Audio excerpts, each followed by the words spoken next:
एक नया पार्ट, नए सवाल और नई चुनौती। स्वागत है साथियों GS test series part third में, जहां हर उत्तर बनेगा खुद सफलता की एक सीढ़ी।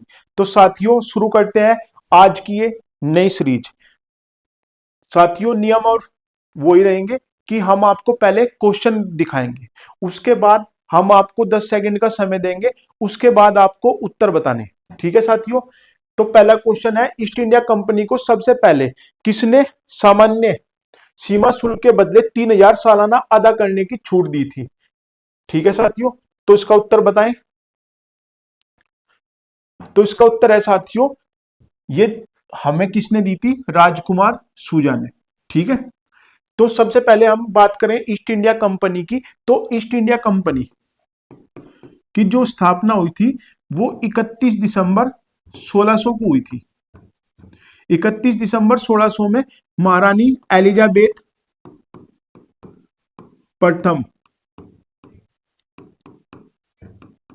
प्रथम ने एक चार्टर द्वारा इसे शुरू किया गया।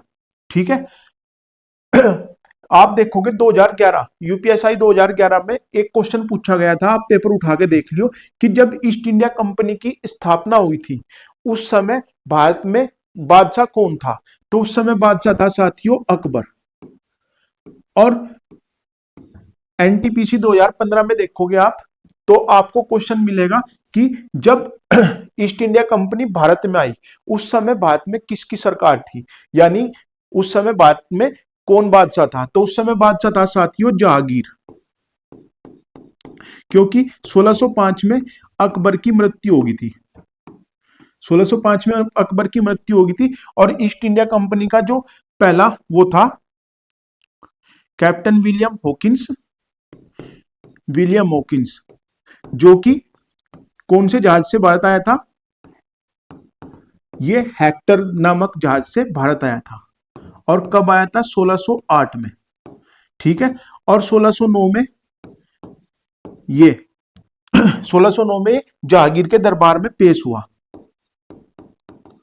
जहांगीर के दरबार में पेश हुआ। जहांगीर ने से विलायत खान की उपाधि दी, विलायत खान, और 400 का मनसब दिया, 400 का मनसब दिया। ठीक है। अब एक बात और कि ईस्ट इंडिया कंपनी ने अपनी अनाधिकृत कंपनी, पहली अनाधिकृत कंपनी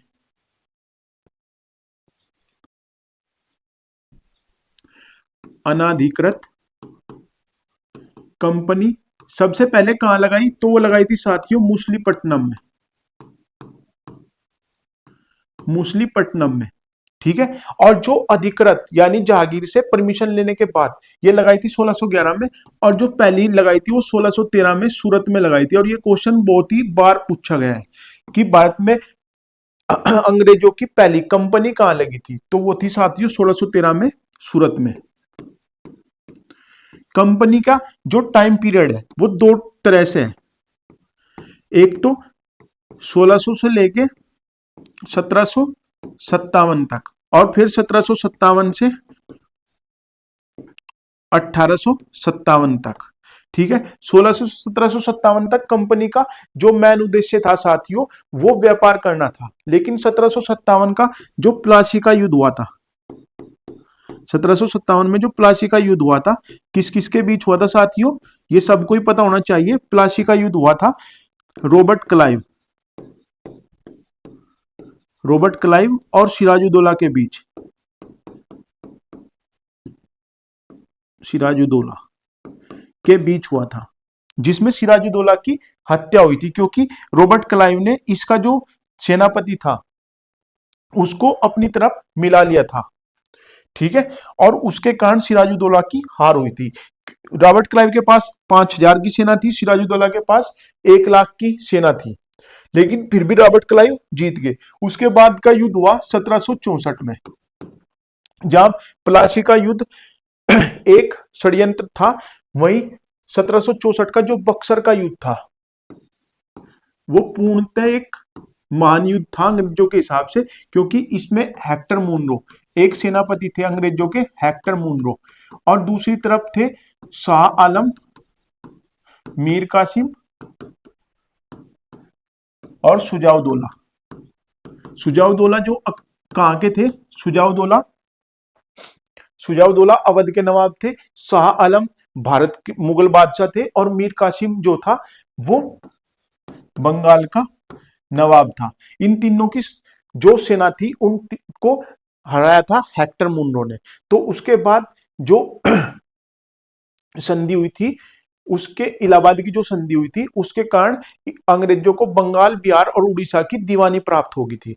उस यानी असल में जो अंग्रेजों के पैर जमे थे, यानी उन्हें एक सेना के रूप में जो मान्यता मिली थी वो 1764 के युद्ध के बाद ही मिली थी। ठीक है, तो अभी तो ईस्ट इंडिया कंपनी के बारे में इतना ही, उसके बाद और बातें हम नेक्स्ट क्वेश्चन में करेंगे। अब देखो, उम्मीद है आपने इसका स्क्रीनशॉट ले लिया होगा। अब हम राजकुमार शुजा की बात करें तो मुगल बादशाह शाहजहां के द्वितीय पुत्र राजकुमार शाह शुजा द्वारा सर्वप्रथम ईस्ट इंडिया कंपनी को व्यापार करने के लिए रियायत प्रदान की गई। ये रियायत क्यों थी? क्योंकि ब्रिटिश चिकित्सक यानी ब्रिटिश डॉक्टर बोटन द्वारा मुगल घराने की संभ्रांत महिला, यानी मुगल घराने की जो सम्राट महिला थी, यानी कोई राजकुमारी या महारानी थी, उसको असाध्य रोग का सफलतापूर्वक इलाज करने के उपलक्ष्य में शाह शुजा द्वारा ब्रिटिश ईस्ट इंडिया कंपनी को सामान्य शुल्क के बदले 3000 वार्षिक प्रदान की करने एवं बंगाल, बिहार, उड़ीसा में मुक्त व्यापार की अनुमति मिली थी यहां पे। ठीक है, लेकिन बक्सर के युद्ध के बाद इन्हें दीवानी मिल गई थी। बक्सर के युद्ध के बाद अंग्रेजों को यहां इनकी दीवानी यानी टैक्स लेने की अनुमति प्रदान होगी थी। तो उम्मीद है ये क्वेश्चन आपकी समझ में आया होगा। नेक्स्ट क्वेश्चन की तरफ चलते हैं साथियों। ये देखो, ये क्वेश्चन हमने लिया है करंट अफेयर से, ठीक है, और करंट अफेयर के साथ साथ हम इसका हिस्ट्री भी आप लोगों को समझाएंगे। तो उससे पहले आप लोग इसका उत्तर देंगे। स्टेट बैंक ऑफ इंडिया ने हाल ही में कौन सी महत्वपूर्ण उपलब्धि हासिल की है जो बैंकिंग क्षेत्र में मील का पत्थर मानी जा रही है? इसका पहला ऑप्शन यहां से शुरू है साथियों, 50 लाख करोड़ का व्यवसाय। एक मिनट में इसे एडिट ही कर दूं।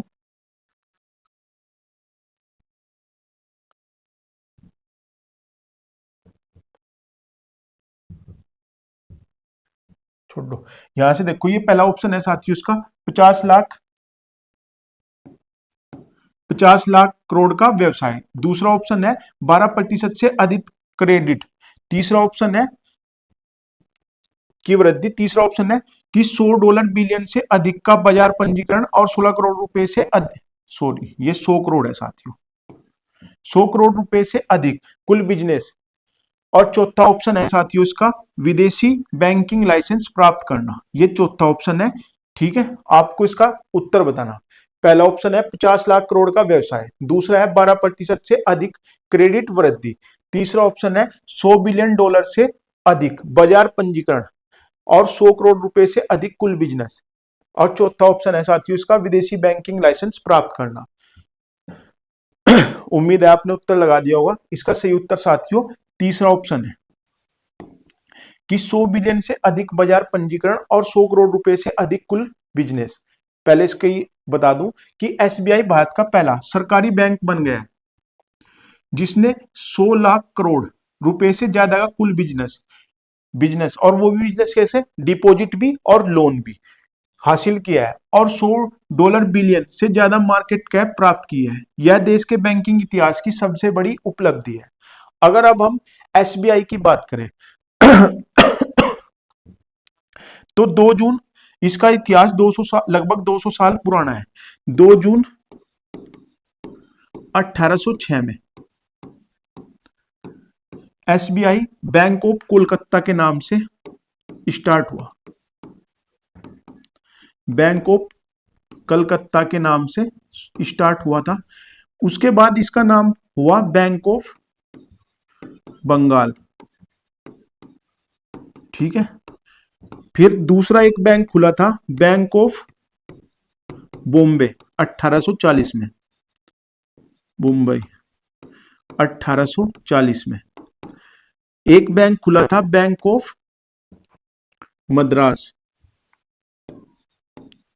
उस टाइम तीन ही वो थी साथियों प्रेसिडेंसी, बंगाल, मुंबई और मद्रास, सबका अलग अलग बैंक था। ये खुला था 1806 में, मुंबई में खुला 1840 में और मद्रास में खुला था 1843 में। ठीक है, इन तीनों बैंक को 1921 में 1921 में इन्हें ज्वाइंट करके एक नया बैंक बनाया, इंपीरियल बैंक, इंपीरियल बैंक। और इंपीरियल बैंक को भी 1955 में इसका राष्ट्रीयकरण करने के बाद, राष्ट्रीयकरण करने के बाद इसका नाम रखा गया स्टेट बैंक ऑफ इंडिया, भारतीय state bank, state bank of India या भारतीय स्टेट बैंक। ठीक है, स्टेट बैंक ऑफ इंडिया। तो देखो हमने करंट के क्वेश्चन में भी हिस्ट्री आप लोगों को समझा दी है। यानी 2 जून 1806 में बैंक ऑफ कोलकाता, उसके बाद बैंक ऑफ बंगाल, दूसरा बैंक बैंक ऑफ मुंबई 1840, तीसरा बैंक बैंक ऑफ मद्रास 1843 में। ठीक है साथियों, 1921 में इंपीरियल बैंक, ये तीनों बैंकों का ज्वाइंट हुआ 1921 में, इसका नाम हुआ इंपीरियल बैंक। और 1921 के बाद इसका जब राष्ट्रीयकरण हुआ तो 1955 में इसका नाम हुआ स्टेट बैंक ऑफ इंडिया। ठीक है साथियों, अभी दिनेश खारा कई बार पूछ लेता है करंट में कि एसबीआई के जो सीईओ हैं वो कौन है, दिनेश खारा। ठीक है, दिनेश खारा इसके सीईओ हैं। ठीक है, उम्मीद है आपने नोट कर लिया होगा या इसका स्क्रीनशॉट ले लिया होगा। नेक्स्ट क्वेश्चन देखो साथियों, निम्नलिखित में से औरंगजेब के किस उत्तराधिकारी का शासनकाल सबसे कम था? ठीक है साथियों, 1707 में, 1707 में औरंगजेब की मृत्यु के बाद, औरंगजेब की मृत्यु के साथ मध्यकाल को समाप्त मानते हैं। इसके बाद से आधुनिक भारत शुरू होता है। हिस्ट्री में जो प्राचीन, आधुनिक, मध्यकालीन और आधुनिक भारत है वो 1707 में औरंगजेब की मृत्यु के बाद शुरू होता है। औरंगजेब जो 49 साल की एज में 49 साल तक शासन करने के बाद 1707 में मृत्यु को प्राप्त हुए। उसके बाद उसका बड़ा पुत्र, ठीक है, इसका उत्तर बताओ पहले तो। इसका उत्तर है साथियों जादार शाह। ठीक है, जादार शाह ये 1712 से 1713 तक रहा, एक ही साल रहा।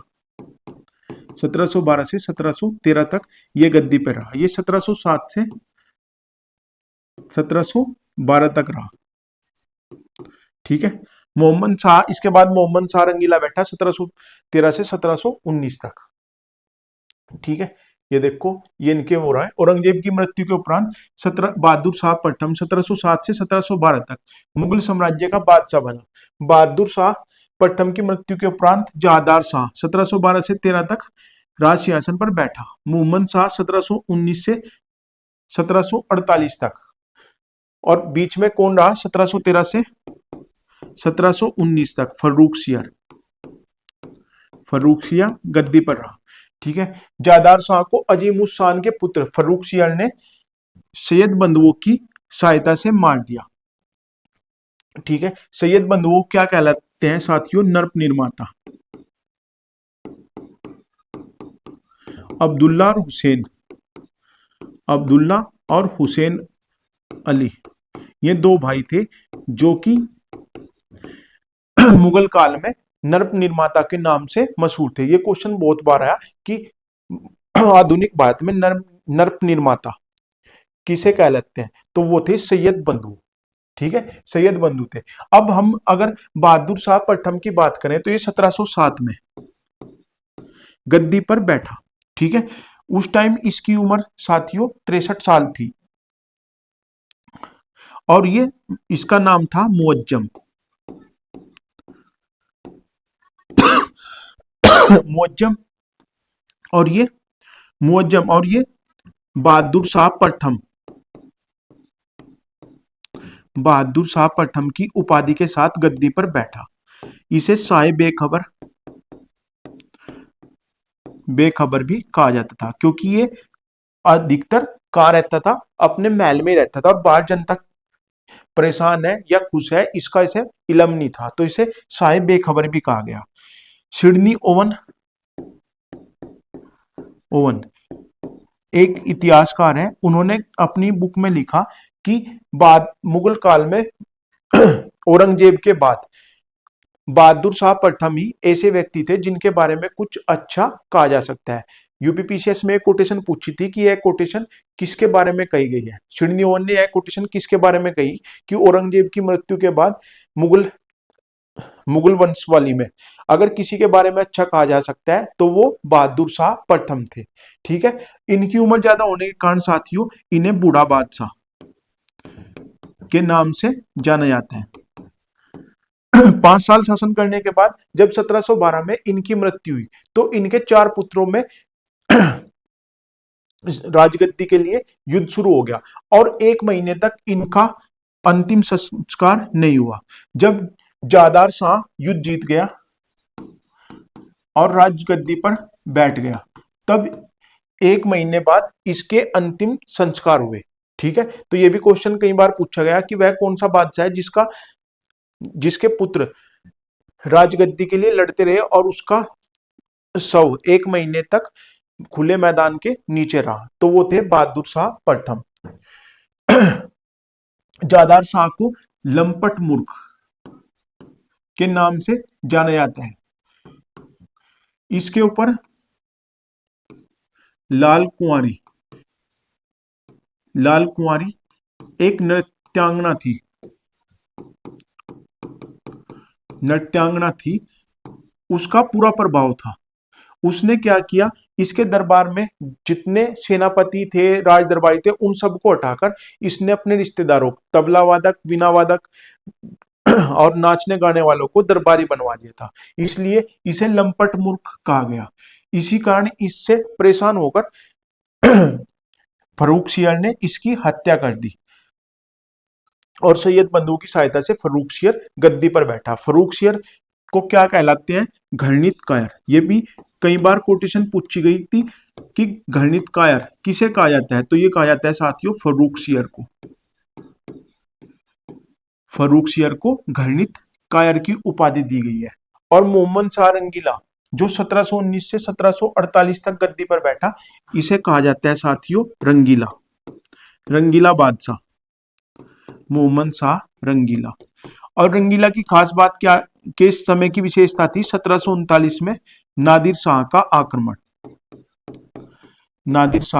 आक्रमण जो अपने साथ तख्ते ताउस, मयूर सिंहासन, तख्ते ताउस और कोहिनूर हीरा जो कि गोलकुंडा की खान से मिला था, उसे लूटकर अपने साथ ले गया। कब, 1739 में। ठीक है, उम्मीद है आपको क्वेश्चन समझ में आ गया होगा। नेक्स्ट क्वेश्चन देखो साथियों, सेरिकल्चर। सेरिकल्चर शब्द निम्नलिखित में से किससे संबंधित है, बताओ साथियों। तो सेरिकल्चर शब्द किससे संबंधित है साथियों, उम्मीद है आपने उत्तर लगा दिया होगा। तो सेरिकल्चर संबंधित है साथियों रेशम की खेती से। देखो यहां पर हमने इन सबको एक ही जगह लिख दिया है। सेरिकल्चर रेशम के कीटों का उत्पादन यानी रेशम उत्पादन क्या कहलाता है साथियों, सेरिकल्चर। एपीकल्चर यानी मधुमक्खियों का पालन, शहद उत्पादन को क्या कहते हैं साथियों, एपीकल्चर। मछलियों का पालन क्या कहलाता है साथियों, पीसीकल्चर। ठीक है, पीसीकल्चर क्या कहलाता है, मत्स्य पालन या मछलियों का पालन। हॉर्टिकल्चर फल फूल सब्जियों की खेती और फ्लोरिकल्चर फूलों की खेती। विटिकल्चर सबसे ज्यादा पूछा जाता है, विटिकल्चर और सेरिकल्चर। ठीक है साथियों, विटिकल्चर किसकी खेती कहलाती है साथियों, अंगूर की खेती। लाख कल्चर लाख के कीड़ों का पालन। ओलेरिकल्चर सब्जियों की खेती। पोमोलॉजी फलों की खेती। फ्लोरिकल्चर फूलों की खेती है और पोमोलॉजी फलों की खेती है। एग्रीकल्चर कृषि खेतों की, एग्रीकल्चर तो जो आम किसान करते हैं, कृषि या खेतों की खेती। अन्न उत्पादन या डेयरी, डेयरी भी किस में आती है साथियों, एग्रीकल्चर में आती है। ठीक है, तो इसका आंसर क्या था साथियों, रेशम के कीड़ों का पालन पोषण। सेरिकल्चर किसे कहते हैं, रेशम उत्पादन को।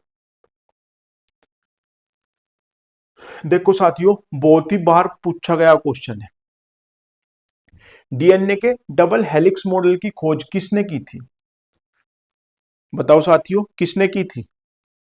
तो डीएनए के डबल हेलिक्स मॉडल की खोज की थी, उम्मीद है आप सबने इसका उत्तर लगा दिया होगा। डीएनए के डबल हेलिक्स मॉडल की खोज साथियों वॉटसन एवं क्रीक ने 1953 में की थी, और इसके लिए साथियों इन्हें 1962 में नोबेल पुरस्कार भी मिला था। ठीक है, इन्होंने नाइट्रोजन नाइट्रोजन बेस, इसमें इन्होंने 4 नाइट्रोजन बेस बताए थे, इन्होंने 4 नाइट्रोजन बेस बताए थे, ए, टी, जी और सी। ठीक है, ए से एडेनिन, इससे थाइमिन, ग्वानिन और इससे साइटोसिन। ठीक है, ए हमेशा ए और टी हमेशा बॉन्ड बनाएंगे और जी और सी बनाएंगे। ठीक है, इन्होंने 4 बताए थे, ए टी और जीसी। ठीक है, रॉबर्ट ब्राउन की बात करें, रॉबर्ट ब्राउन ने क्या दिया था साथियों, देखो 2 रॉबर्ट याद रखना, 3 रॉबर्ट याद रखना, रॉबर्ट, एक brown, Robert brown. Robert brown ने साथियों केंद्रक की खोज की,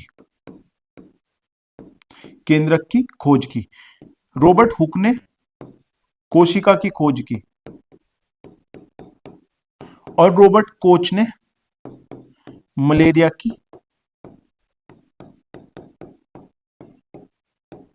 की इंजेक्शन की। ठीक है, रॉबर्ट ब्राउन ने केंद्रक की खोज की, रॉबर्ट हुक ने कोशिका की खोज की, रॉबर्ट कोच ने मलेरिया की। ठीक है, यानी रॉबर्ट कितने हो गए साथियों, हमारे पास 3 हो गए। ठीक है, फ्रेडरिक मिशर कौन था जिसने डीएनए की खोज की थी। ठीक है, देखो मैं जगह कम पड़ दी। डीएनए के डबल हेलिक्स मॉडल की खोज वॉटसन एवं क्रीक ने 1953 में की। डीएनए का नामकरण जॉन फ्रेडरिक मिशर ने 1869 में किया। तब इन्होंने इसे डीएनए नहीं कहा था, तब इन्होंने इसे कहा था साथियों न्यूक्लिन। क्या नाम दिया था इन्होंने, न्यूक्लिन। लेकिन इसे डीएनए नाम देने वाले कौन थे, रिचर्ड ओल्टमैन। रिचर्ड ओल्टमैन ने 1889 में इस शब्द को न्यूक्लिक एसिड में बदल दिया, जो अंत डीऑक्सी राइबो न्यूक्लिक एसिड था। ठीक है, डीएनए के खोज किसने की, फ्रेडरिक मिशर ने। तब इन्होंने इसे क्या कहा था, न्यूक्लिन। इन्होंने एक व्यक्ति के खून में मुआद से इसे हासिल किया था, और इसे न्यूक्लिक एसिड नाम देने वाले कौन थे साथियों, वो थे ओल्टमैन। रॉबर्ट ब्राउन ने कोशिका के नाभिक और ब्राउनी गति की खोज की थी। इन्होंने 1831 में पादप कोशिकाओं के अंदर एक अंडाकार संरचना की खोज की, और 1827 में इन्होंने पादपों के अंदर जो टेढ़े मेढ़े वो थे उसे इन्होंने ब्राउनी गति का नाम दिया। ब्राउनी गति की खोज कब की थी साथियों, इन्होंने 1827 में। ठीक है, और वाटसन और क्रीक ने जो इमेज थी, वो जो एक्सरे इमेज थी, वो किसने ली हुई थी, वो रोसाल्ड फ्रैंकलिन ने ली हुई थी। इन्हीं की जो एक्सरे इमेज थी उसी की सहायता से वाटसन एवं क्रीक ने डबल ओलिक्स मॉडल की खोज की थी। तो ये भी क्वेश्चन ग्रुप डी में पूछा गया था कि वाटसन एवं क्रीक ने किसके एक्सरे इमेज की सहायता से डबल हेलिक्स मॉडल की खोज की थी। तो वो कौन थे साथियों, रोसाल्ड फ्रैंकलिन।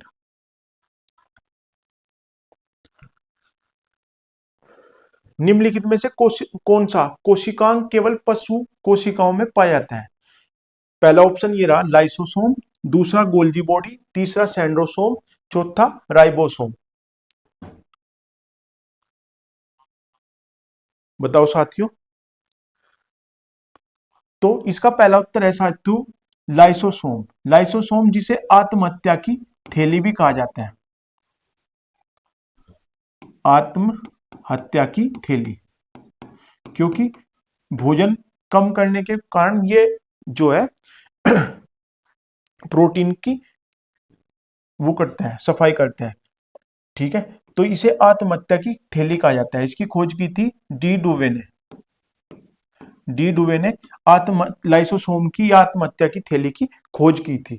इसमें एक यह है राइबोसोम। कोशिका के अंदर जो सबसे छोटे छोटे छोटे सबसे ज्यादा जो बहुतायत मात्रा में होते हैं वो होते हैं राइबोसोम। और कोशिका का सबसे छोटा अंग राइबोसोम। ठीक है, और सबसे छोटा अंग। और दूसरा प्रोटीन का संश्लेषण, प्रोटीन का संश्लेषण या प्रोटीन के संश्लेषण की फैक्ट्री कौन है? राइबोसोम। दूसरा इसकी खोज की थी जॉर्ज पेलाडे ने। और जॉर्ज पेलाडे ने इसकी खोज की थी साथियों, और इसी कहानी से पेलाडे कण भी कहा जाता है। सबसे छोटा अंग है, सबसे छोटा अंग है, सबसे अधिक मात्रा में कोशिका में सबसे अधिक मात्रा में क्या पाया जाता है साथियों? राइबोसोम।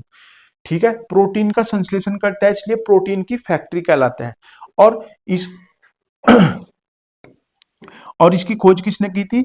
जॉर्ज पेलाडे ने, जिसके कारण इसे क्या कहा जाता है साथियों? पेलाडे कण कहा जाता है। ठीक है, अब इसका उत्तर ये देखो। लाइबोसोम, लाइसोसोम जंतुओं की कोशिकाओं में मुख्यतः पाए जाते हैं। इसकी खोज 1955 में डी डुवे ने की थी। भोजन की कमी के समय लाइसोसोम साइटोप्लाज्म में स्थित प्रोटीन, लिपिड तथा कार्बोहाइड्रेट का पाचन करता है। इसी कारण इसे आत्महत्या की थैली कहा जाता है। आत्महत्या की थैली क्यों कहा जाता है साथियों? क्योंकि लाइसोसोम साइटोप्लाज्म में स्थित प्रोटीन, लिपिड तथा कार्बोहाइड्रेट का पाचन करता है। इसी कारण इसे आत्महत्या की थैली कहा जाता है। सेंड्रोसोम की खोज एडवर्ड वोन बेंडेन ने 1883 में की थी। नामकरण करता किसका? सेंड्रोसोम का थियोडोर बोवेरी है 1888 में। यानी खोजकर्ता कौन थे? वॉन बेंडेन, और नामकर्ता कौन थे? Theodor Boveri 1888। ठीक है, गोल्जी बॉडी की खोज किसने की थी साथियों? कैमिलो गोल्जी ने 1898 में। और राइबोसोम की खोज किसने की साथियों? 1955 में जॉर्ज पेलाडे ने। और इसीलिए इसे क्या कहा जाता है साथियों? पेलाडे कण, पेलाडे कण। ठीक है, और इसी को क्या कहा जाता है? प्रोटीन संश्लेषण की फैक्ट्री। किसको? राइबोसोम को।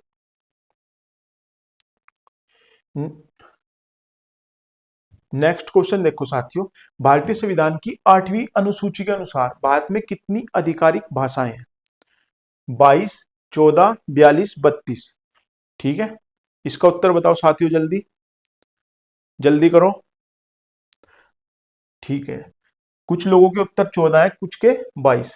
ठीक है, तो दोनों ही कंफ्यूजन दूर करता हूं साथियों। भारतीय संविधान की 8वीं अनुसूची, जो मूल अनुसूची थी, उसमें भाषाएं थी साथियों 14। ठीक है, लेकिन उसके बाद 21वें संविधान संशोधन के तहत सबसे पहले भाषा जोड़ी गई सिंधी। 21वें संविधान संशोधन के तहत सबसे पहले जोड़ी गई भाषा सिंधी। ठीक है, उसके बाद 71वें संविधान संशोधन के तहत भाषा जोड़ी गई साथियों 3, नमक, यानी सिंधा नमक, नेपाली, मणिपुरी और कोंकणी। कोंकणी। ठीक है, 21 और 71 कितने हो गए साथियों? 92। और इधर 1 और 3 कितने हो गए? 4, यानी बीड़ी माचिस। तो बी से बोडो, डोंगरी, मैथाली और संथाली। तो 21वें संविधान संशोधन द्वारा हम सिंधा, 21 का हम सिंधा नमक ले, 71 का हम नमक ले, 21 का सिंधा और 71 का नमक। 21 और 71 जोड़ के 92 हुए और 1 और 3 जोड़ के 4 हुए। तो 21 का जिंदा, 71 का नमक, 92 की बीड़ी माचिस। ठीक है, तो कितनी भाषाएं होंगी? 4 और 4 8, 14 पहले थी, 8 होगी, अब टोटल कितनी होगी? 22। तो इसका उत्तर है कितनी आधिकारिक भाषाएं हैं साथियों? 22। ठीक है, ये देखो 8वीं अनुसूची में सभी भाषाएं, असमिया, बंगाली, गुजराती, हिंदी, कन्नड़, कश्मीरी, कोंकणी, मलयालम, मणिपुरी, मराठी, नेपाली, उड़िया, पंजाबी, संस्कृत, सिंधी, तमिल, तेलुगु, उर्दू, संथाली, मैथिली और डोगरी। इसमें साथियों क्लैरिकल मिस्टेक होगी, इसमें बोडो छूटी।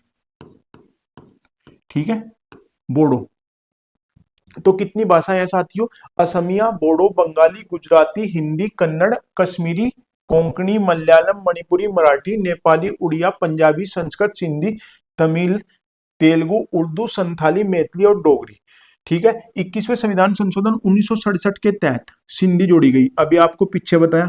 और 21 के बाद 71 संशोधन 1992 में मणिपुरी, नेपाली, कोंकणी। देखो 21 और 71 जोड़ के 92 में, तो अगला संविधान संशोधन 92 है और इसका भी कितना है? 92 ही है। ठीक है, याद रखने के लिए। और 92 संविधान संशोधन में 2003 के तहत बोडो, संथाली, डोगरी और मैथिली, ये 4 भाषाएं जोड़ी गई। ठीक है, एक क्वेश्चन बहुत बार आता है कि वह कौन सा राज्य है, भारत का वह कौन सा सबसे प्रमुख राज्यों में से एक है जिसकी भाषा यहां पर नहीं है? तो वो है भारत का सबसे बड़ा राज्य क्षेत्रफल के हिसाब से राजस्थान। राजस्थान की भाषा हमारी 8वीं अनुसूची में नहीं है। दूसरा अंग्रेजी, जो भारत में सबसे ज्यादा ऑफिस में प्रयोग होती है, अंग्रेजी भी हमारी 8वीं अनुसूची में नहीं है, जबकि सारे काम हमारे अंग्रेजी में होते हैं। ठीक है, उम्मीद है आपको ये क्वेश्चन भी समझ में आ गया होगा। 1873 में सत्यशोधक समाज की स्थापना कहां हुई थी? साथियों सत्यशोधक समाज की स्थापना ज्योतिबा बाई फुल्ले ने की थी, लेकिन अब क्वेश्चन घुमा के पूछने लगे। ठीक है, कि 1873 में सत्यशोधक समाज की स्थापना कहां हुई थी? अवध में हुई थी, मुंबई, मद्रास, कोलकाता। ठीक है, तो 1873 में सत्यशोधक समाज की स्थापना मुंबई प्रेसिडेंसी में हुई थी। और इस कौन थे साथियों? ज्योतिबा बाई फुल्ले। इनकी पुस्तक का नाम क्या है साथियों? गुलामगिरी। इनकी सबसे फेमस पुस्तक है गुलामगिरी, और ये बहुत ही बार पेपर में पूछी गई है। ठीक है, गुलामगिरी को कई बार पेपर में पूछा गया है। उसके बाद इनकी जो पत्नी थी सावित्री बाई फुल्ले, भारत की पहली फुल्ले, आधुनिक भारत की पहली महिला अध्यापिका।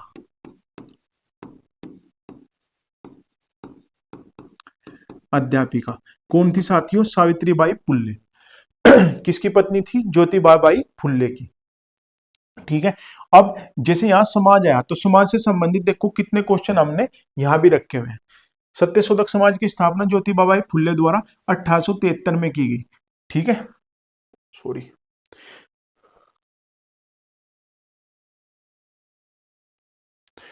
तो ब्रह्म समाज की स्थापना 1828। एक मिनट साथियों, पानी पी लो मैं, तब तक आप इनके उत्तर लगाओ। पानी दिए। देखो क्या बार बार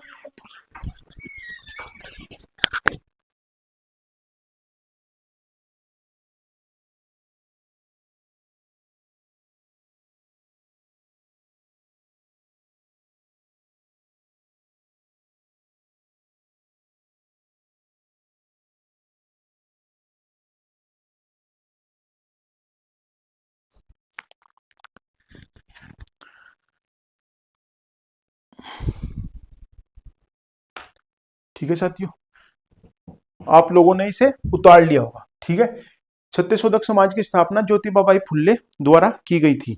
ठीक है, किसमें? मुंबई प्रेसिडेंसी में 1873 में।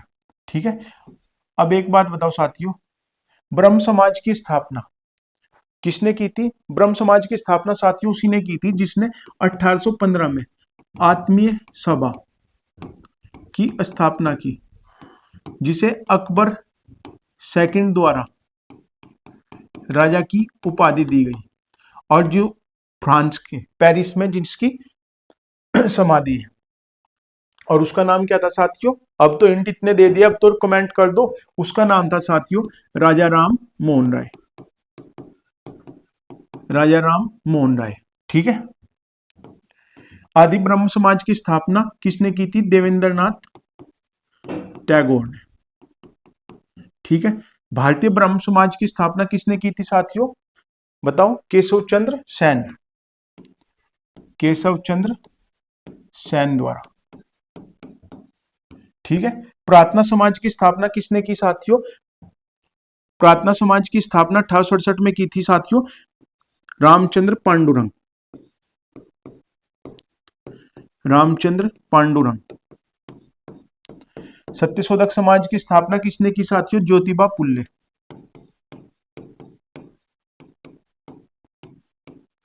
ज्योतिबा बाई फुल्ले ने। और आर्य समाज की स्थापना किसने की साथियों? दयानंद सरस्वती। दयानंद सरस्वती द्वारा।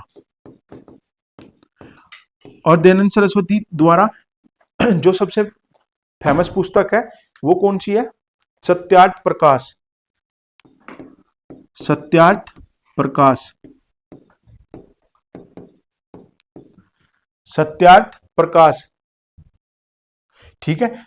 एक क्वेश्चन अभी पूछा गया था, शायद आईबी के क्वेश्चन में पूछा गया था कि दयानंद सरस्वती ने सत्यार्थ प्रकाश की रचना किस स्थान पर की थी? मोस्टली जो वो थी सत्यार्थ प्रकाश जो 70-80% तैयार किया था, वो इन्होंने कहां किया था?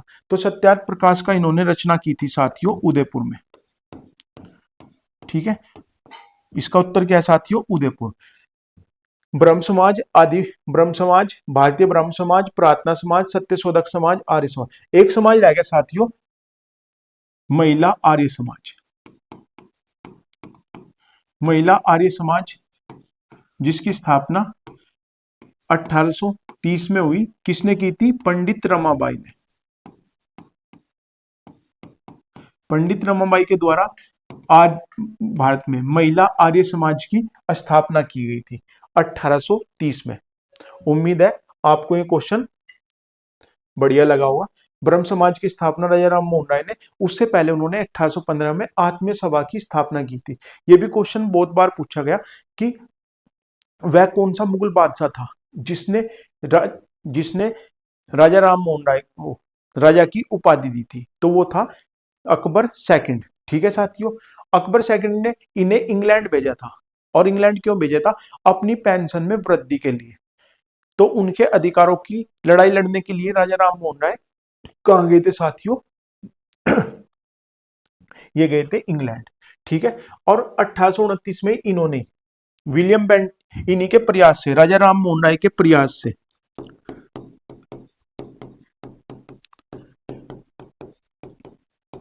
से सती प्रथा का अंत हुआ। प्रथा का अंत 1829 में हुआ लॉर्ड विलियम बेंटिंग के थ्रू। Lord William Bentinck. और कानून नंबर 17 था। यह भी क्वेश्चन लोअर पीसीएस में पूछा गया था कि लॉर्ड विलियम बेंटिंग ने किस कानून के तहत सती प्रथा को बैन किया था? तो साथियों वो था कानून नंबर 17। ठीक है। कानून नंबर 17 के तहत लॉर्ड विलियम बेंटिंग ने क्या किया था? इस पर सती प्रथा पर रोक लगाई थी। निम्नलिखित में किस खनिज की कमी के कारण हड्डियों और दांतों में कमजोरी आती है? ठीक है साथियों। जो आज का पेपर है वो ज्यादातर एनटीपीसी के ज्यादा करीब है, ग्रुप डी और एनटीपीसी, क्योंकि आप देख रहे होंगे कि साइंस के बहुत ज्यादा क्वेश्चन है। ठीक है। तो ये तो बहुत ही इजी क्वेश्चन है। निम्नलिखित में किस खनिज की कमी के कारण हड्डियों और दांतों में कमजोरी आती है? तो उसका उत्तर है साथियों कैल्शियम। ठीक है। और इससे रिलेटेड बहुत से क्वेश्चन देखो मैं आपके सामने रखता हूं। देखो कैल्शियम का जो प्रतीक है वो है Ca। ठीक है। कैल्शियम का जो प्रतीक है वो है Ca। इसकी खोज किसने करी थी? इसकी खोज सर हम्फ्री डवे ने की थी। ठीक है, इसका परमाणु क्रमांक 20 है। इससे होने वाले रोग दो हैं, एक तो ओस्टियोपोरोसिस,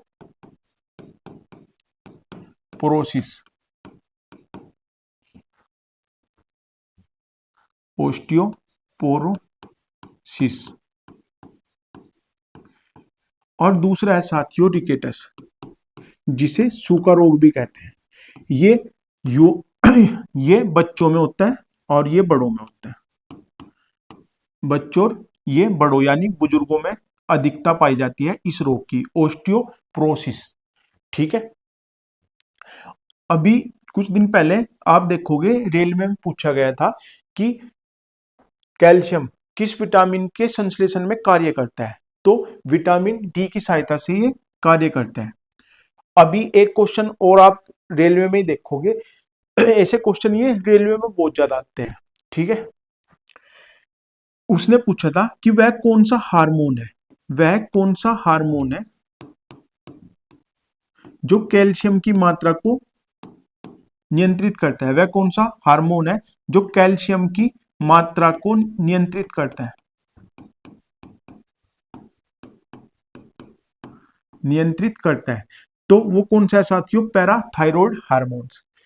अब इसे देखो, इसका प्रतीक सी है, परमाणु क्रमांक 20 है। इसकी खोज हेम्फ्री डेवे ने की थी। इसकी कमी से होने वाले रोग है ओस्टियोपोरोसिस और रिकेटस। रिकेटस जो होता है वो बच्चों में होता है। ठीक है, ये किसकी सहायता से?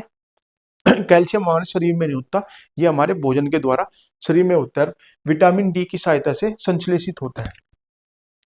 और विटामिन डी भी सूर्य के प्रकाश के द्वारा हमारी बॉडी में संश्लेषित होता है।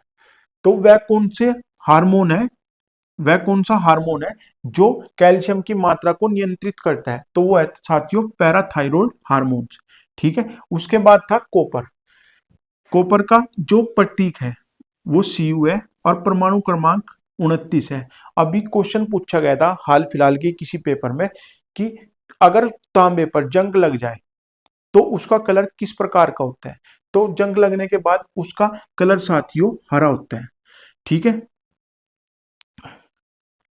और तांबा जो है सबसे पहले जो खोज की गई थी वो तांबे की गई थी। सिंधु सभ्यता के लोग भी तांबे को जानते थे, जबकि लोहे के उससे वो अनजान थे। दो बार चला दें, लोहे के प्रयोग से वो अनजान थे। और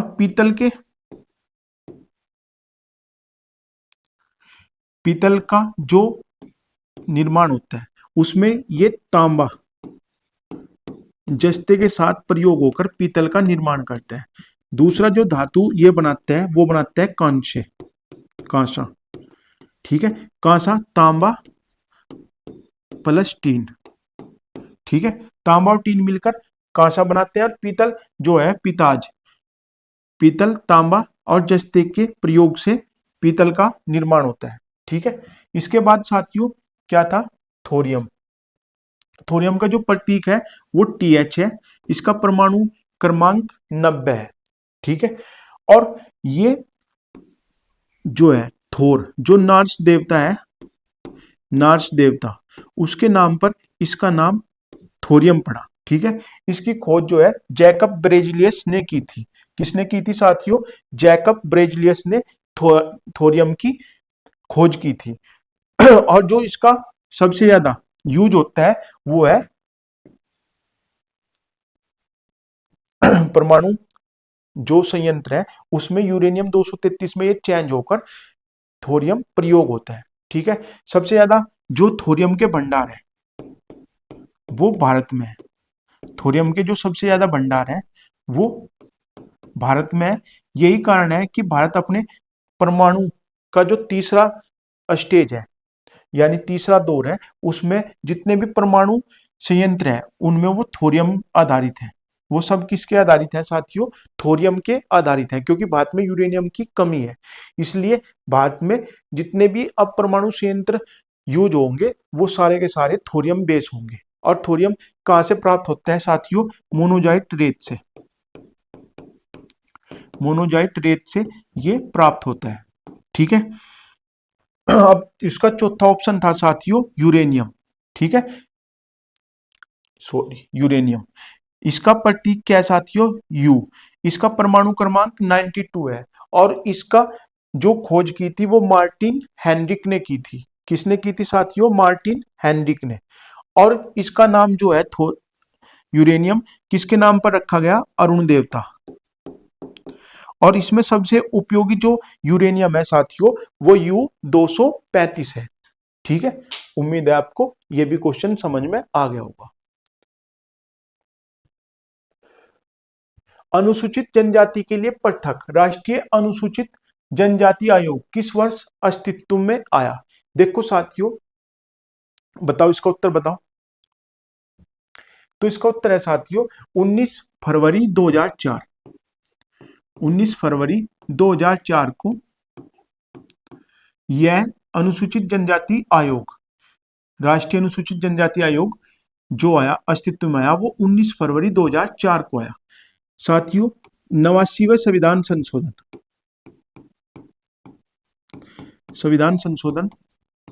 2003 में इसे पारित हुआ और ये संविधान संशोधन हुआ। और इससे पहले जो अनुसूचित एससी आयोग था, कौन से आर्टिकल में, 338 में, इसमें एक नया खंड 338 ए जोड़ा गया। ठीक है, और 2004 में ये लागू हो गया। ठीक है, आप देखोगे 2018, 2003 2004 तो यूज हो गए, 2018 तो 2018 में साथियों इसमें एक नया परिशिष्ट जोड़ा गया 338 बी और इसमें 102वें संविधान संशोधन के तहत संविधान संशोधन के तहत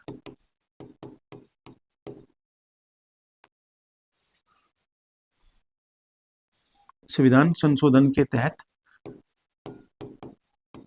पिछड़ा आयोग बनाया गया, आयोग बनाया गया। तो ये कब बनाया साथियों, 2018 में 338 बी में रखा गया पिछड़ा आयोग को और 102वां संविधान संशोधन है। देखो इसका आंसर, भारतीय संविधान के 89वें संविधान संशोधन अधिनियम 2003 के द्वारा अनुच्छेद 338 ए को जोड़कर अनुसूचित जनजाति के लिए पृथक राष्ट्रीय अनुसूचित जनजाति आयोग का प्रावधान किया गया, जो 19 फरवरी 2004 को अस्तित्व में आया। इसमें 5 सदस्य होते हैं साथियों, एक इसमें अध्यक्ष, एक उपाध्यक्ष और 3 सदस्य होते हैं जिनका कार्यकाल साथियों 3 साल का होता है और जिन्हें राष्ट्रपति नियुक्त करता है। राष्ट्रपति इन्हें नियुक्त करता है। ये राष्ट्रपति के उस पर या राष्ट्रपति के प्रसाद पर्यंत भी कार्य करते हैं। ठीक है, इसमें 338 बी में कौन आया था साथियों, राष्ट्रीय पिछड़ा आयोग।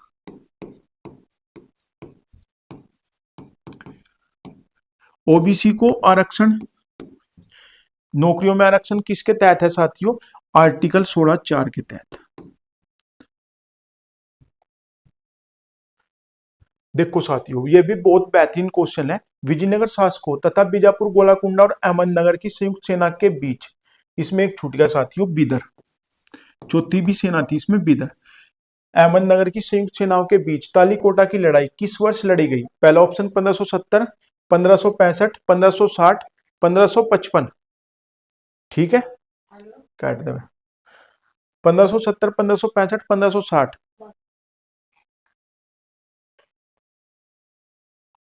1570, 1565, 1560, 1555। बताओ साथियों। तालीकोटा का जो युद्ध था वो राक्षस तांगड़ी, एक स्थान का नाम है कर्नाटक में, राक्षस तांगड़ी नामक ग्राम में हुआ था। इसी के कारण तालीकोटा का दूसरा नाम राक्षसी तांगड़ी का युद्ध, बन्नर हट्टी का युद्ध, इसके 3 नाम है साथियों, तालीकोटा का युद्ध, राक्षस तांगड़ी का युद्ध, बन्नर हट्टी का युद्ध। और ये लड़ा गया था साथियों 1565 में। ठीक है, इसके देखो तालीकोटा का जो युद्ध है 1565 ईस्वी में दक्कन के सल्तनतों, चार वो थी एक तरफ, और इधर कौन था साथियों, राम राय। विजयनगर साम्राज्य का जो शासक था साथियों वो था राम राय। ठीक है, इसको गिरफ्तार करके उसके बाद इसकी हत्या कर दी, और जो दक्षिण में हिंदू अंतिम हिंदू साम्राज्य था उसका भी पतन हो गया। हरिहर और बुक्का द्वारा 1336 ईस्वी में विजयनगर साम्राज्य की स्थापना की गई। ठीक है, जो हरिहर और बुक्का थे 1336 ईस्वी में इन्होंने इसकी स्थापना की। और संगम वंश इनका वंश था। संगम वंश भी चार थे जो, और इनकी राजधानी साथियों हम्पी थी, जो आज कर्नाटक के राज्य में स्थित है। और हम्पी का चित्र किस नोट पर है साथियों, 50 रुपए के नोट पर। हम्पी का वो चित्र किस पे है, 50 रुपए के नोट पर। अब देखो राजवंश, विजयनगर साम्राज्य में कुल 4 वंश हुए। ठीक है, पहला संगम वंश 1336 से 1485 ईस्वी तक हरिहर और बुक्का ने इसकी क्या की थी साथियों, स्थापना की थी। ठीक है, बुक्काराय, देवराय द्वितीय, देवराय प्रथम। देवराय प्रथम के दरबार में विश्व प्रसिद्ध जो वो था निकोल कांटी, निकोल कांटी जो इटली का था, इटली का निवासी था निकोल कांटी, वो किसके दरबार में आया था, देवराय प्रथम के दरबार में, देवराय प्रथम के दरबार में आया था। ये भी क्वेश्चन बहुत बार पूछा गया कि निकोल कांटी विजयनगर साम्राज्य में किसके दरबार में भारत आया था, तो वो था देवराय प्रथम। ठीक है, यहाँ देवराय द्वितीय भी है, ये फेमस था ये भी। उसके बाद पहला संगम वंश, दूसरा सुलु वंश, तीसरा तुलु वंश और चौथा अरविंदु। हमें जो सबसे इंपोर्टेंट है ना विजयनगर साम्राज्य में, पहला है हरिहर और बुक्का के कारण, किसकी स्थापना किसने करी थी, हरिहर और बुक्का दो भाई थे। और इसका जो सबसे फेमस राजा था वो करसनदेव राय था, करसनदेव राय। ठीक है, करसनदेव राय और राणा सांगा ऐसे दो ही व्यक्ति हैं जिनका उल्लेख बाबर ने अपनी पुस्तक तुजुके बाबरी जो तुर्की भाषा में है उसमें किया हुआ है। ठीक है, करसनदेव राय के दरबार में अष्टदिग्गज, अष्टदिग्गज, जबकि शिवाजी के दरबार में क्या कहते थे साथियों, अष्टप्रधान। अष्टप्रधान किसके दरबार में थे, शिवाजी के, अष्टप्रधान शिवाजी के दरबार में थे। और अष्टदिग्गज, इनमें कंफ्यूज नहीं होना साथियों, अष्टदिग्गज किसके दरबार में थे साथियों, करसनदेव राय के दरबार में थे। और ये अष्टदिग्गज किसके थे, ये तेलुगु साहित्य के फेमस कवि थे, तेलुगु साहित्य के फेमस कवि थे, जिनका प्रधान कौन था साथियों, इनमें जो फेमस था वो था पेद्दन। ठीक है, पेद्दन इनमें खास था। करसनदेव राय भी एक बहुत ही बड़े लेखक थे, इन्होंने 3 पुस्तक, अमुक्त माल्य, माल्य, अमुक्त माल्य, दूसरी उषा परिग्रह और अमुक्त माल्य उषा परिग्रह कल्याणम, उषा अमुक्त माल्य उषा परिग्रह जामंती कल्याणम, कल्याणम, ये दोनों बात तेलुगु भाषा में थी और जामंती कल्याणम संस्कृत भाषा में थी। ठीक है, तो इसमें सब कितने वंश हुए विजयनगर साम्राज्य में, 4 वंश हुए। जो इसका सबसे फेमस वंश था करसनदेव, वो यही पूछता है कि करसनदेव राय का वंश का नाम बताओ, तुलु वंश। तुलु वंश के करसनदेव राय ने अष्टदिग्गज, ठीक है, को अपने दरबार में रखा और उनमें सबसे फेमस था पेद्दन। ये तेलुगु साहित्य के थे। इस करसनदेव राय ने भी 3 पुस्तकें लिखी, अमुक्त माल्य, उषा परिग्रह और जामंती कल्याणम। जामंती कल्याणम जो थी वो संस्कृत में थी और ये दोनों भाषा उसकी तेलुगु भाषा में थी। निम्नलिखित में से भारत का सबसे दक्षिणी बिंदु कौन सा है, देखो साथियों बताओ इसका उत्तर। देखो साथियों, अगर हम भारत को इस तरह डिस्क्राइब करें, ये उत्तर होता है, सर उत्तर होता है, दक्षिण पैर होते हैं, राइट हैंड पे पूरब, पूरब और इधर पश्चिमोत्तर। ठीक है, तो सबसे उत्तरी पॉइंट है साथियों इसका इंदिराकोल, कश्मीर में जो स्थित है इंदिराकोल, लद्दाख में। अब तो लद्दाख में हो गया। दक्षिण में जो अंडमान एंड निकोबार में है वो है इंदिरा पॉइंट,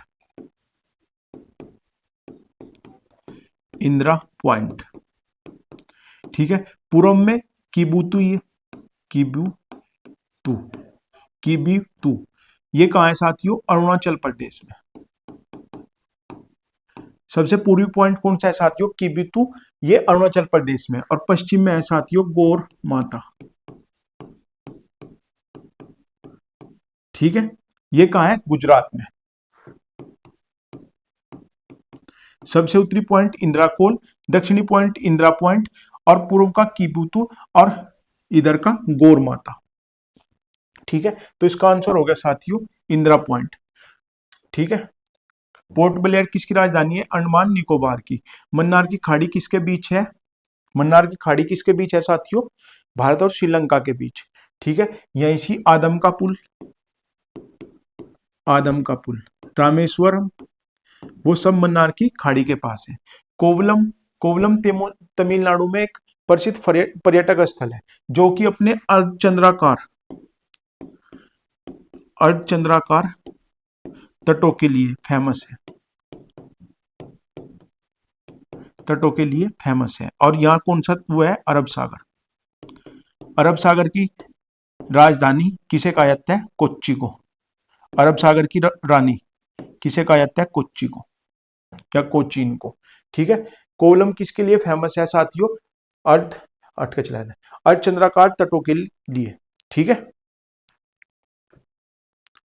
भारत का सबसे उत्तरी बिंदु लद्दाख में इंदिराकोल, सबसे दक्षिणी बिंदु इंदिरा पॉइंट अंडमान निकोबार द्वीप समूह में, सबसे पश्चिमी बिंदु गौर माता या ग्वार मोती गुजरात, सबसे पूर्वी बिंदु किबूती अरुणाचल प्रदेश में स्थित है। ठीक है साथियों, भारतीय संविधान का भाग 14A निम्नलिखित में से किससे संबंधित है? तो भारतीय संविधान का जो भाग 14A है वो न्यायाधिकरण से संबंधित है। किससे संबंधित है साथियों? न्यायाधिकरण से। इसे समझेंगे।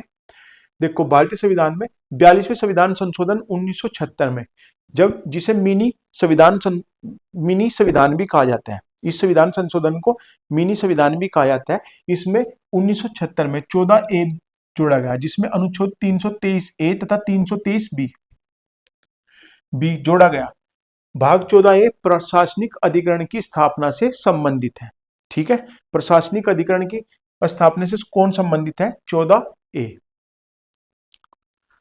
भारत में अंग्रेजी शिक्षा के मेगना कार्टा के रूप में किसे जाना जाता है? उत्तर बताओ साथियों, पानी पी लो।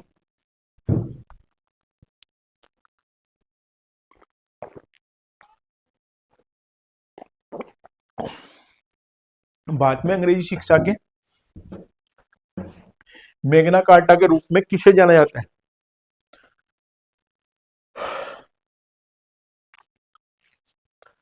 तो इसका उत्तर होगा साथियों वुड का डिस्पैच। चार्ल्स वुड का डिस्पैच 1854 में लॉर्ड डलहौजी के समय में आया था। देखो साथियों, पहले तो यही समझो मेगना कार्टा क्या था। एक अंग्रेज राजा था, राजा जॉन। कौन था? राजा जॉन।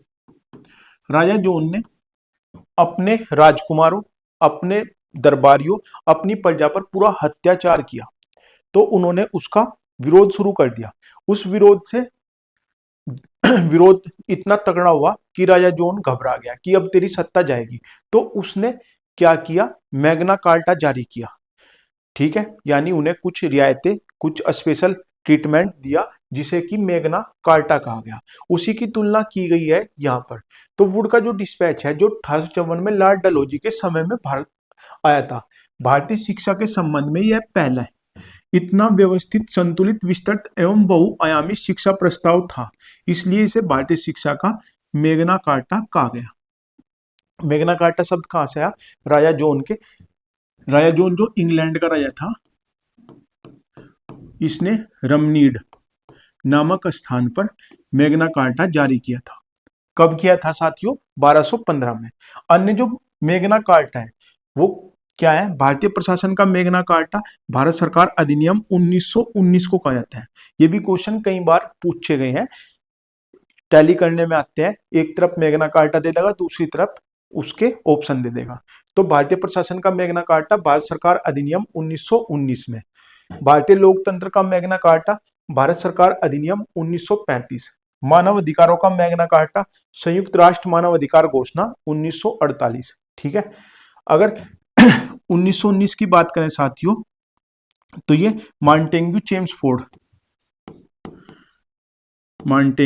चेम्सफोर्ड, इसका दूसरा नाम क्या कहलाता है साथियों? Montagu Chelmsford. मॉन्टेग्यू कौन थे? भारत सचिव, और लॉर्ड चेम्सफोर्ड कौन थे? वॉइसरॉय, भारत के वॉइसरॉय। ठीक है, तो मॉन्टेग्यू चेम्सफोर्ड अधिनियम 1919 आया था, इसी के तहत रोलेट एक्ट आया था, इसी के उसमें इसे क्या कहा जाता है? Rowlatt Act. ठीक है, जिससे क्या कहा गया था साथियों? बिना वकील, बिना दलील और बिना अपील का कानून, यानी काला कानून। ठीक है, इसमें प्रांतों में द्वैध शासन की स्थापना हुई, द्वैध शासन की स्थापना, यानी हस्तांतरित और गैर हस्तांतरित विषय, जैसे पुलिस, रेल, टैक्स, वो सब गैर हस्तांतरित थे, और जैसे और अन्य विषय थे वो हस्तांतरित थे। तो वो कहाँ थे? यानी प्रांतों में जो द्वैध शासन लागू हुआ था वो 1919 के तहत लागू हुआ था, और प्रांतों में द्वैध शासन को हटाकर केंद्र में जो द्वैध शासन आया था वो भारत सरकार अधिनियम 1935 में आया था। इसके तहत इन्होंने अखिल भारतीय संघ की स्थापना करने की कोशिश की, यानी ब्रिटिश राज्यों और देशी राज्यों को मिलाकर एक अखिल भारतीय संघ बनाने की इन्होंने इसमें घोषणा की थी। इन्होंने द्वैध शासन, प्रांतों में द्वैध शासन को खत्म कर केंद्र में लाए थे। ठीक है, और इसकी खास बात यह है कि 1937 में इसने फेडरल कोर्ट की स्थापना की, जो कि आगे चलकर सुप्रीम कोर्ट के नाम से जाना गया। ठीक है, नेक्स्ट क्वेश्चन देखो साथियों, लखनऊ को यूनेस्को की क्रिएटिव सिटी ऑफ गैस्ट्रोनोमी का दर्जा कब मिला? 1 नवंबर 2025, 2 नवंबर 2025, 3 नवंबर 2025, 4 नवंबर 2025। यानी ये बिल्कुल करंट का क्वेश्चन है और आप लोगों के लिए इंपॉर्टेंट है। तो इसका उत्तर है साथियों 2 नवंबर 2025 को क्रिएटिव सिटी ऑफ गैस्ट्रोनोमी का अवार्ड मिला लखनऊ को। और ये किसके लिए मिला साथियों? इसके जो लखनऊ के नवाबी खान पान, इसकी जो बिरयानी है, दम बिरयानी, इसके जो नवाबी खान पान थे उनके लिए इसे मिला। ठीक है, तो इसका आंसर हो गया साथियों 2 नवंबर 2025। तो ये आज की क्लास का लास्ट क्वेश्चन था। आप अपना प्यार इस तरह बनाकर रखना, और साथियों अगर कोई गलती हो तो उसके लिए क्षमा, और आप अपना रिजल्ट जरूर बताया करें। लगातार टेस्ट लगाएं, और टेस्ट के बाद आप जो भी उसमें मतलब जितने भी आपके गलत क्वेश्चन गए, जितने आपने जितने स्किप किए या जितने आपने तुक्के मारे, उन सबको आप नोट करो, और उसके बाद उनमें अपनी गलतियां देखो कि आज किस चैप्टर में हम सबसे ज्यादा कमजोर हैं, उसी दिन उसी चैप्टर को खत्म करो। इस तरह आपके 30 दिन में 30 चैप्टर खत्म होंगे, और उन सभी क्वेश्चनों को जो आपने नोटबुक में लिखे, उन सभी क्वेश्चनों को रोज सुबह एक बार पढ़ो। ठीक है, जय हिंद, जय भारत।